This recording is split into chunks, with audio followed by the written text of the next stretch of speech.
এই খেলাফত এতটা জরুরি। আল্লাহ রসুল সাল্লাল্লাহু আলাইহি সাল্লামের ওফাতের পরে তার লাশ মোবারক কবরে রাখার আগেই পরবর্তী খলিফা নির্ধারণ করা হয়েছে।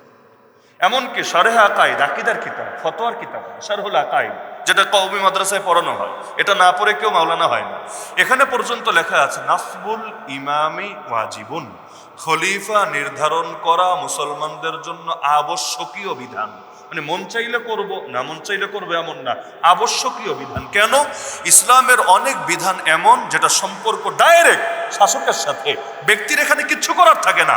যেমন বাংলাদেশে কোরআন দিয়ে বিচার চলে, কোরআন দিয়ে নামাজ চলে, কোরআন দিয়ে রোজা চলে, কোরআন দিয়ে হজ চলে, কোরআন দিয়ে যাকাত চলে, কোরআন দিয়ে বিচার তো চলে না।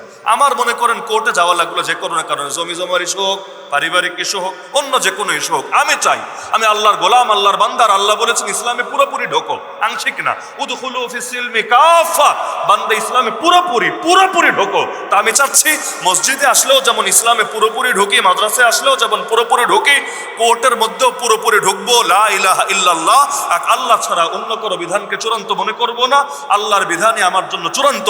পক্ষে আসলেও সমস্যা নাই, বিপক্ষে গেলেও সমস্যা নাই, কারণ পৃথিবী সবাই ঠকাতে পারে, আল্লাহ ঠকাবে না। সব আইনে ভুল থাকতে পারে, আল্লাহর আইনে ভুল থাকতে পারে না। তা আমি যদি গিয়ে বলি হে মহামান্য বিচারক, বলবেন মহামান্য কেন বললেন? এমন এক দেশে আছি এখানে বিচারক রে মহামান্য বললে হয় না, লর্ড বলতে হয়। ও মাই লর্ড, এখনো পর্যন্ত ইংলিশে চলে, high court, supreme court. Oh my lord, হে আমার প্রভু, সুবহানাল্লাহ। এমনকি রাষ্ট্রপতি এখানে প্রাণ ভিক্ষা দিতে পারে। প্রাণের মালিককে চিনে রাখেন।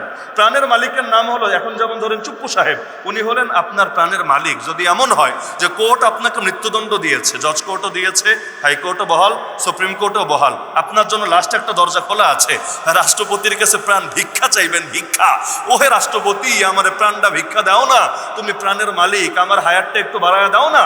সে বলবে ঠিক আছে, যা, তোর প্রাণটা ভিক্ষা দিয়ে দিলাম। তাহলে আপনি আর কয়টা দিন দুনিয়ায় বেঁচে থাকতে পারবেন? নাউজুবিল্লাহ, এই শব্দ বলে না, পত্রপত্রিকা এটা লেখে না।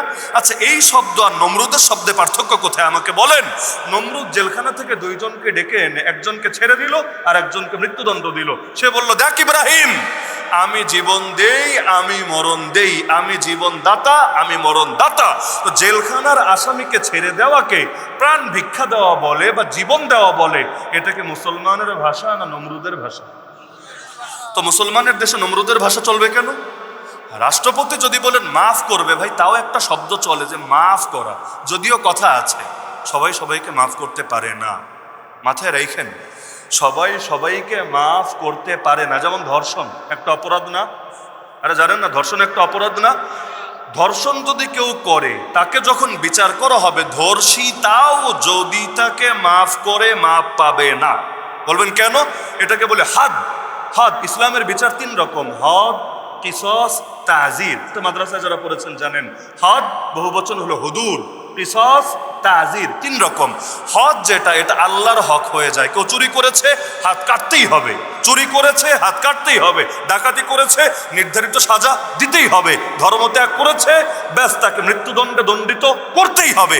একইভাবে কেউ জিনা করেছে, ধর্ষণ করেছে, এটা সুনিশ্চিতভাবে প্রমাণিত হয়েছে, আর সুনিশ্চিতভাবে প্রমাণিত হতে হবে।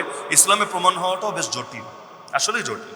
হয়তো নিজে স্বীকারোক্তি লাগবে, অথবা চারজন সাক্ষী কাজ চলারত অবস্থায় দেখা লাগবে।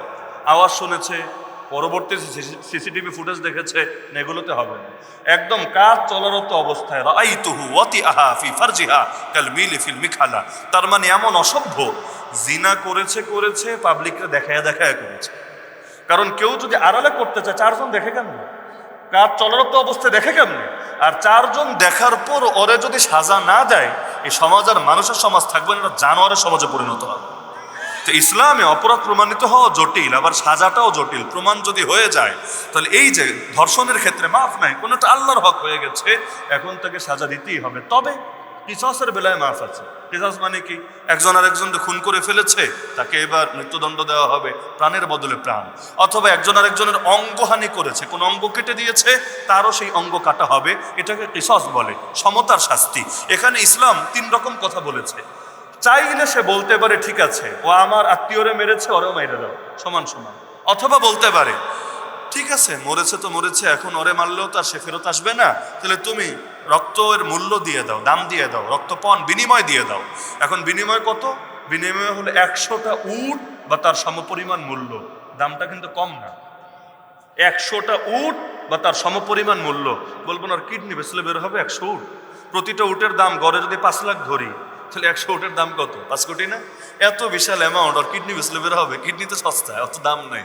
আর কিডনি বেচাও তো জায়েজ নাই, তো টাকা দিবে কোত্থেকে? আর দিয়া তো আলাল আকিল, এই টাকাও একা দিবে না, ওর বংশের লোকদের কাঁধে অর্পিত হবে। বলবেন হুজুর এটা কেমন হলো? খুন করলো একজন, এখন দায় নিবে সবাই।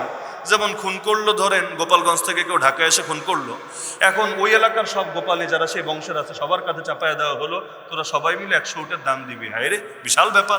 খুন করলো একজন আর সাজা নিবে সবাই। কেন? কারণ ইসলাম এখানে মজার একটা শিক্ষা আছে।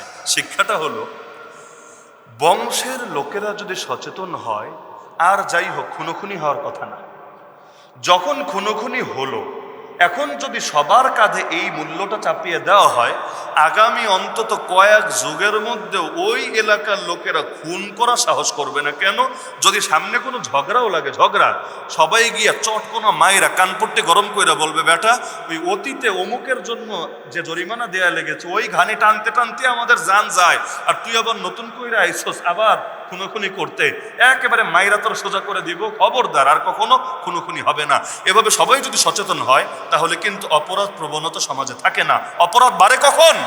মানুষ যখন নীরবতা অবলম্বন করে, কিছু মানুষ জুলুম করে, বাকিরা তাকায় তাকায় তামাশা দেখে। এজন্য নবীর স্পষ্ট হাদিস শোনেন, ইন্নান নাস ইযা রাউ যালিম, মানুষ যদি কোনো জালেমকে দেখে জুলুম করছে, ফালাম ইয়াখুযু আলা ইয়াদাই, দেখার পর তার হাত দুটো না ধরে ফেলে, ইউশিকু আইয়া উম্মাহুমুল্লাহু বিইকাব, শীঘ্রই আল্লাহ ওদের সবাইকে আযাবে আক্রান্ত করবে।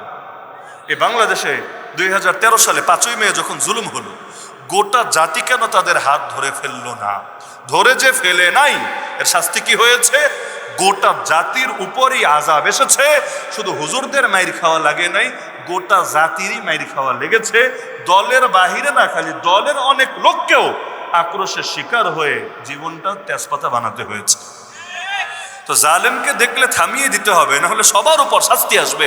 2013 সালে সবাই যদি এটা না ভাবতো, যাক এটা হুজুরগো বিষয়, ধর্ম রক্ষা করা ঠিকাদারি হুজুরদের। নবীরা গালি দিচ্ছে, কাদিয়ানিরা দেখ, সমস্যা নাই। কাদিয়ানিরা 13 দফার এক দফা কিন্তু কাদিয়ানি, আর এক দফা হলো এই গোস্তাখে রাসূল, যারা নবীরা গালি দেয়, ব্লগের মধ্যে নবীর কার্টুন ছাপে, ইত্যাদি ইত্যাদি। এদের বিরুদ্ধে যখন হুজুররা আন্দোলনে নামলো, এই নবীর ইজ্জত হেফাজত করা, আল্লাহর দিন হেফাজত করা, এটা কি খালি হুজুরদের দায়িত্ব ছিল? আজও যদি কেউ মনে করে মসজিদে আকসা হেফাজতের ঠিকাদারি হলো শুধু হামাসের, শুধু গাজাবাসীদের, শুধু ফিলিস্তিনবাসীদের, ও নিজেরা মুসলমান পরিচয় দেওয়ার কোনো অধিকারই রাখেন? কিসের মুসলমান? মসজিদে আকসা হেফাজতের দায়িত্ব প্রত্যেক এমন ব্যক্তির যে বলেছে লা ইলাহা ইল্লাল্লাহ মুহাম্মাদুর রাসূলুল্লাহ। কারণ আল্লাহকে রব মানবা, কিন্তু আল্লাহর ঘর হেফাজতকে নিজের দায়িত্ব মনে করবা না। তুমি এখনো পর্যন্ত আল্লাহর খাঁটি বান্দা হতে পারো নাই, এবং এই চেতনা যতদিন থাকবে পারবাও না। এজন্য জালেমের ব্যাপারে নীরবতার সুযোগ নাই। নীরবতা থাকলে সবার উপরে আযাব চলে আসে। তো এখন দ্বিতীয় অপশন হলো এটা, সবাই মিলে টাকা দিবে। 3 নম্বর অপশন হলো ক্ষমা করে দিবে, টাকাও লাগবে না, তোরে মারাও লাগবে না, যা সামনে আর রেডি করিস না, খুনোখুনি করা ভালো না, যা তোরে মাফ করে দিলাম। বিনামূল্যে মাগনা মাফটা করা যায়। তবে মাফ করতে পারে কে? নিহত ব্যক্তির স্বজনরা। বুঝছেন? রাষ্ট্রপতি না, রাষ্ট্রপতির 14 গোষ্ঠীও না, প্রধানমন্ত্রীও না, মন্ত্রী পরিষদও না, পার্লামেন্ট মেম্বাররাও না, কোনো ক্ষমতাধররা না। ক্ষমা করতে পারে একমাত্র, কেবলমাত্র, শুধুমাত্র, আমরা ইলমি ভাষায় বলি আউলিয়া উল মাকতুল, নিহত ব্যক্তির স্বজন যারা, তারা যদি ক্ষমা না করে, রাষ্ট্রপতির বাপেও ক্ষমা করতে পারবে না। যদি করে, কিয়ামতের দিন আল্লাহর আদালতে মুক্তি পাবে না। জুলুম, এটাও জুলুম। কিন্তু আজকাল হয় না এমন? আরে হয় না? মৃত্যুদণ্ডের রায় হয়েছে, কিন্তু দলের লোক, দলের, এখন নিহত ব্যক্তির স্বজনটা মাফ করতে রাজি না, স্বজনের মতো কেউ দেখে না, কিন্তু রাষ্ট্রপতি মাফ করে দিয়েছে, বেশ মাফ পেয়ে গিয়েছে। নাউযুবিল্লাহি মিন যালিক। এরকম জুলুম সমাজের মধ্যে বহু ছড়িয়ে গেছে।